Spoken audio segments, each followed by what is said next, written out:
Hello, friends. Leigh Brown here to answer one of the most commonly asked questions in real estate. In fact, if you're in any search engine and you start typing this in, you watch it autofill in. Which CRM should I use? Now, this doesn't matter if you've been in the business for 5 minutes or 55 years, ears will perk up because everybody wants a better solution. That's just life, and particularly it's realtor life. So here's the Leigh Brown thoughts on things. First of all, if you're an early career realtor, hey Leigh, what's a CRM? That could stand for client relationship manager, customer relationship manager.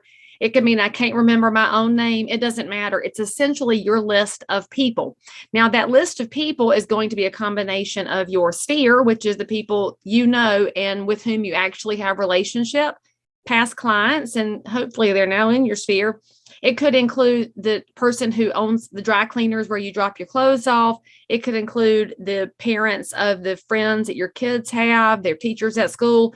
It could be anybody. In the old days, we called it a Rolodex, and Rolodexes were amazing. But in CRM world of today, we're talking really cool software programs. Now, where you are in your business is going to dictate which kind of program makes the most sense for you. Some of y'all that run very compact businesses can do fine with an Excel spreadsheet or a Google sheet. I would just caution you to make sure that you have a backup if things live in the cloud so that you can access them when your internet goes down, and vice versa. You've got a cloud backup when your computer decides to put on the sad face and just die right completely straight out of the blue. A spreadsheet program would include the following fields. You want to know their name, and you want to know the person with whom they make decisions, whether or not they're married. You want to know their mailing address. If they use a PO box, you need to know the physical address. You want to know the telephone number. You should know if it's a landline or a cell phone, the email address that they check. And then ideally, you'd know how you came into contact with them, whether they're a friend from church or somebody with whom you worked in a past life, or whatever the category is that they land in. That's your basic fields. You don't need to get super fancy. I mean, honestly, you should add birthdays and you should add the anniversary when they bought their house, but just be smart about the number of fields that belong on one screen, because friends, if it's something you have to swipe 3 screens over, be honest, you're only ever going to look at what's on that primary screen. So that's what a CRM is and how you want to look at it. Here are my software program suggestions. And for the record, these are the ones I have tested out. There are plenty of other ones out there. And the old school adage we use in real estate is the one you use is the best one. So whichever one you feel like you'd actually use it, lean into that.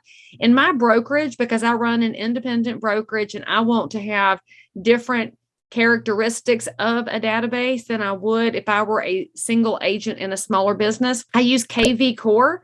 Frankly, it's got more features than I can ever get my arms around. And my team and I are focused in 2022 on figuring out how we can better utilize some of the tools in this system. It is not cheap, but we are going to make the most of that investment. Just remember that if you're spending money on something, it should bring you a return. Now, if I were looking at a solution for a real estate team that's not just a brokerage, Chime is a wonderful option. Chime, like what a doorbell sounds like when you ring it. I like the features of Chime. I enjoyed it very well. Has really great plugins. It's easy to allow your teammates to work with you on projects to make sure you're providing an excellent experience to the clients who choose you as their realtor. And if you're a solo agent, a wonderful tool to look at is Follow Up Boss. Now, I had never really messed with Follow Up Boss until they decided to sponsor my podcast. And oh yeah, it's pretty cool. And a team could use it as well.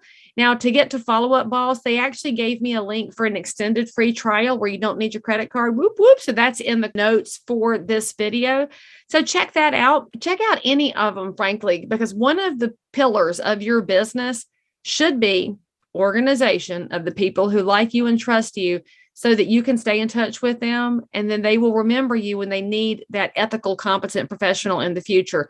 Because spoiler alert, if you're not staying in touch with people and they forget about you, and then they land with somebody who's just not as amazing as you are, that's on you. So get yourself organized. Let me know if you have questions, or if you have your own suggestions, drop it into the comments. I'll check them out because I'm always looking to get better. And that's why we do this crazy thing called life. I'll see you next time.